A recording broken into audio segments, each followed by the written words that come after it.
No vídeo de hoje eu trarei 5 ensinamentos lindos, bacanas e cheirosos sobre a Nami e a influência que isso pode ter em nossas vidas ou no convívio social. Porém antes, aqui eu quero fazer a chamada. Eu sou o André Gussi e esse é o Entreter e Conhecer. Você assina a lista aí deixando aquele joinha maroto ou se inscrevendo no canal. Agora, sem mais conteúdos, vamos para o vídeo de hoje?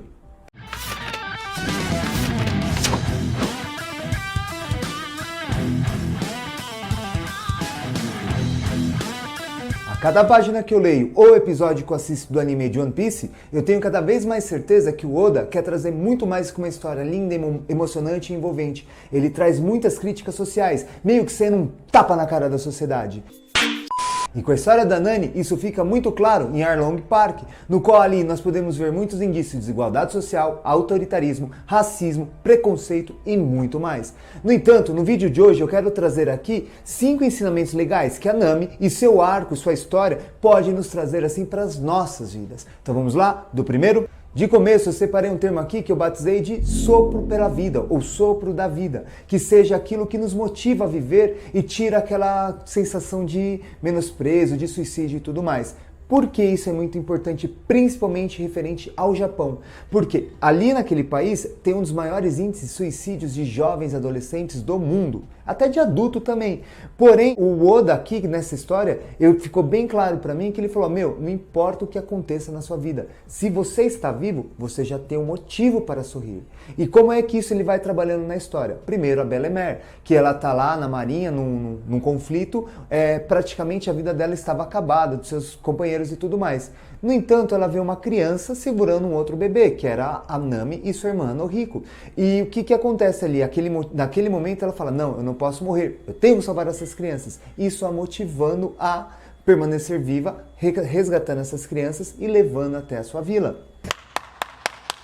E também ainda com essa temática, a Belle-Mère dá um sopro de vida para Nami e a Noriko. Porque quando o Arlong chega lá pedindo dinheiro para todo mundo ficar vivo, só vai ficar vivo quem tiver 100 mil berries para adultos ou 50 mil para criança, a Belle-Mère, ela fala, olha, eu tenho 100 mil. Aí o Arlong fala, beleza, você pode sobreviver. Mas ela fala, não, isso daí vai para as minhas filhas, porque elas são 2 crianças, então elas têm o direito de ficar vivas. É nesse momento que ela fala para Nami, enquanto você estiver viva, você tem um motivo, você pode dar risada. Então aproveite. Então olha que linda essa história. As meninas deram o sopro de vida para a Belle-Mère, ela viveu mais alguns anos e construiu assim uma família e de troca ela deu a vida dela para que a Nami e a Noriko pudesse sobreviver. Então essa parte aqui é muito fenomenal. E aqui eu vou emendar com o segundo ensinamento que eu trouxe, que é família não é sangue, e sim sintonia. Ou podemos dizer também de companheirismo.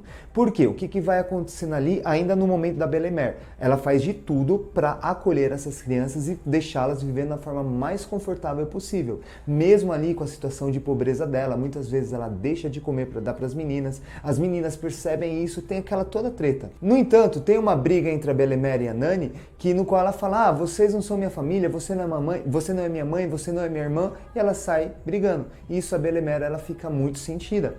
E a Nami lá na cidade, ela se dá conta do que a Belle-Mère faz, até do que ela já fez por eles. E ela volta nesse intuito de querer reconciliar. Aí a trama nos deixa assim perplexos, porque nesse mesmo momento que a Nami tem essa consciência, chega o Arlong e acaba com tudo.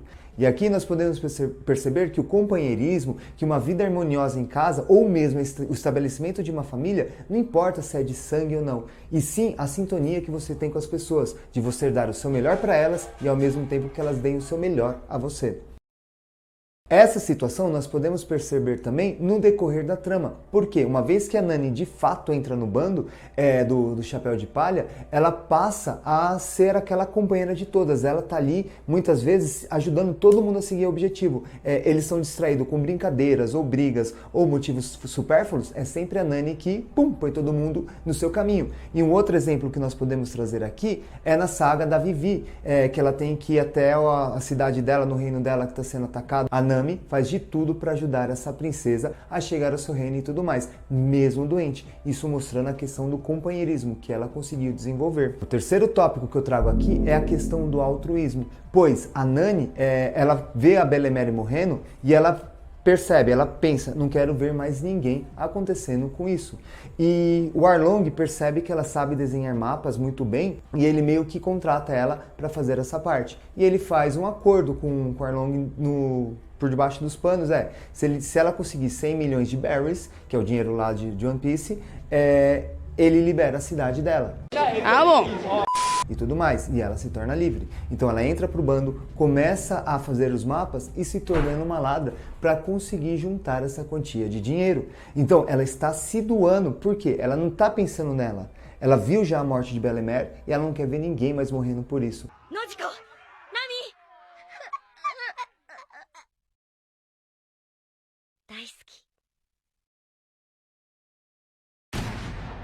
Então ela começa a fazer as suas atitudes.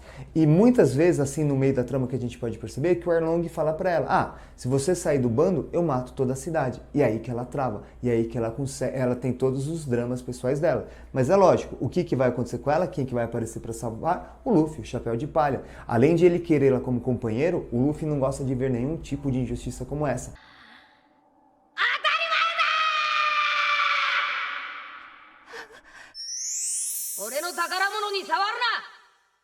E aqui nós podemos trazer já a quarta lição positiva da Nami, que é a determinação.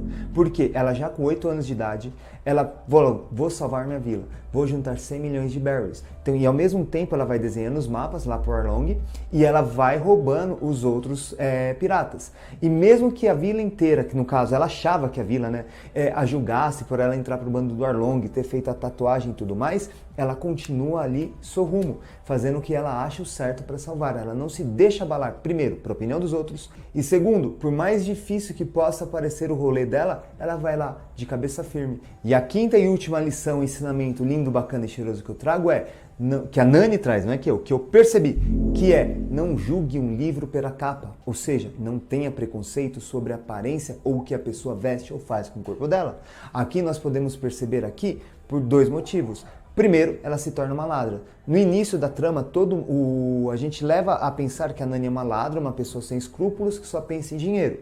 E ela sai roubando todo mundo. Mas ela tem um motivo muito forte por detrás. Ela está roubando, aquilo que eu já disse, pelo altruísmo, para salvar a vila dela. Então, ela não é uma ladra qualquer. Ela está fazendo isso para salvar de uma situação que foi imposta a ela. E segunda coisa ela faz uma tatuagem e todo mundo julga ela. Então, o que a irmã dela faz para deixá-la de forma melhor? Tatua todo o corpo. E tanto que vai ter um menino lá, que vai aparecer na vila, ela olha a irmã Noriko lá cheia de tatuagem, ela fala, você é uma delinquente porque você tem tatuagem. E aqui o Oda tá mostrando que, não tem nada a ver.